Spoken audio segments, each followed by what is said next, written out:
مسجد میں تھا تو وہ آزاد تھیں، قبر میں چلا گیا جسم مبارک تب بھی وہ آزاد ہے نا، اور اس وقت بھی عرش مولا میں نمازیں پڑھتی تھیں اور اب بھی پڑھتی ہیں اور قیامت تک پڑھتی رہیں گے۔ تو ثواب کس کو ملے گا؟ جس کی ہے۔ نعرہ تکبیر، نعرہ رسالت، تیرا شاہی میرا شاہی۔ اللہ تعالیٰ کے 99 نام ہیں، ایک ذاتی ہے، 98 صفاتی ہے۔ 98 صفاتی مل کر بھی اس میں ذات کو نہیں پہنچ سکتے۔ وہ 1,24,000 نبی صفاتی اس میں ذات والے، صفاتی اسم والے مل کر بھی اس میں ذات والے کو نہیں پہنچ سکتے۔ موسیٰ علیہ السلام نے کہا اے اللہ دیدار دے، جواب آیا تاب نہیں ہے۔ کہنے لگے کسی میں تاب ہوگی، جواب آیا ایک میرا حبیب اور اس کی امت۔ تو موسیٰ علیہ السلام کو جلال آ گیا، میں نبی ہو کے امتی کے برابر نہیں، جلوہ دے دیکھی جائے گی۔ جلوہ پڑا، موسیٰ علیہ السلام بے ہوش ہو گئے، کیونکہ موسیٰ علیہ السلام یا رحمانوں کا صفاتی اسم کا ذکر کرتے تھے، اور ان کے جسم میں جو نور آیا وہ بھی صفاتی نور آیا۔ اور کیا وجہ ہے کہ موسیٰ علیہ السلام اس دنیا میں کوتور میں بیہوش ہوئے اور حضور پاک سامنے جا کے مسکرا رہے ہیں۔ موسیٰ علیہ السلام کے جسم میں یا رحمانوں کا صفاتی نور تھا، وہ ذات کی تاب نہ لا سکا، اور حضور پاک کے جسم میں اس میں ذات کا ذاتی نور تھا، ذات کے سامنے مسکرایا، اور حضور پاک کے طفیل وہ اسم اس امت کو ملا، تب اس کو فضیلت ہوئی۔ اور امت اس سے ڈرتی ہے یا محروم ہے۔ بنی اسرائیل کے نبی رشک کرتے ہیں اس امت کے اوپر، وہ دیدار کو ترستے رہے، یہ کہتے ہیں ہم دیدار کرتے ہیں۔ اگر ان کو فضیلت ہے تو اس میں ذات سے ہے۔ حضرت ابراہیم بن عدو فرماتے ہیں میں نے 70 مرتبہ اللہ کا دیدار کیا ہے۔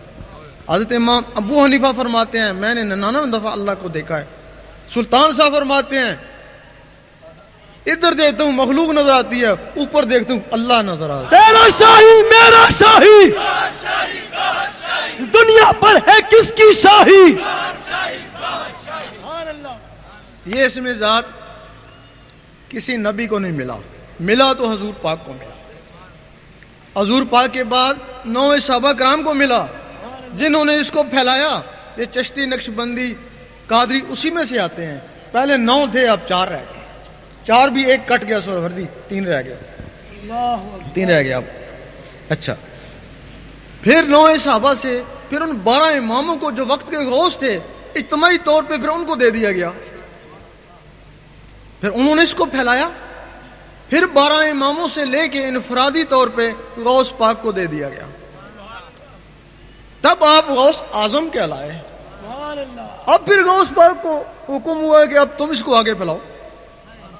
اب پھر غوث پاک نے پھر ولیوں کو پھیلانا شروع کر دیا۔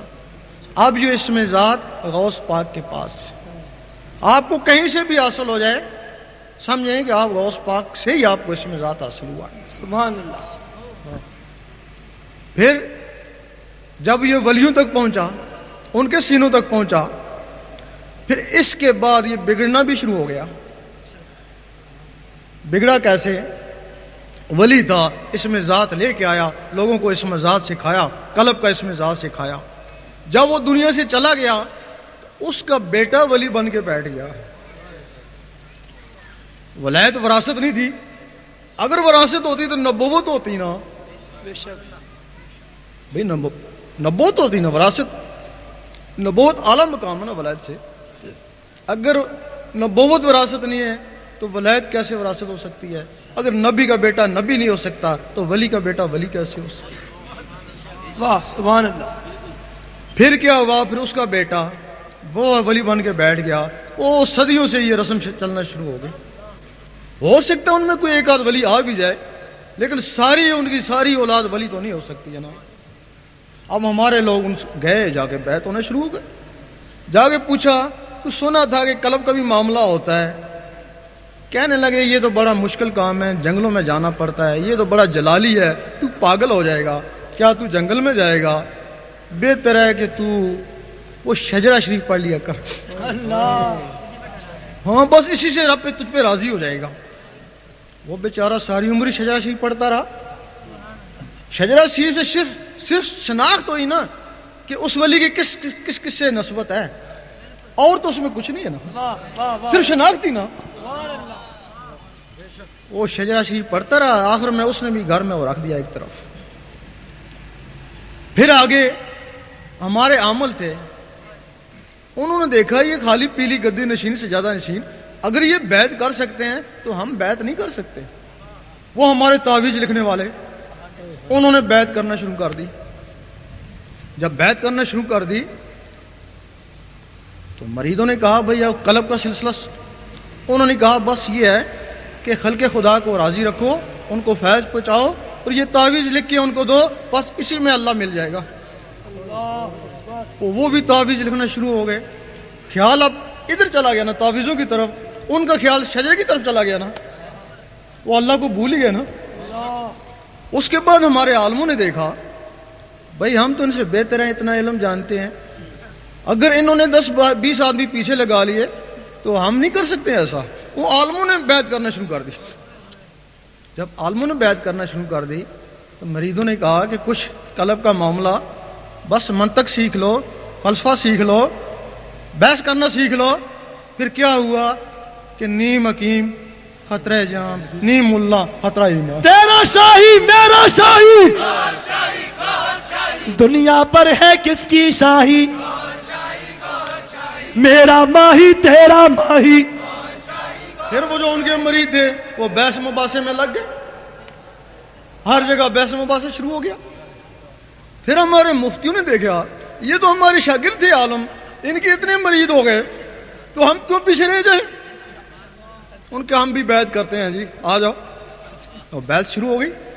انہوں نے پھر کیا کیا، تو پھر اپنے شاگردوں کو وہ فتویٰ سکھا دیا کہ جو بھی ذرا ہلے جلے اس پہ فتویٰ لگا دینا،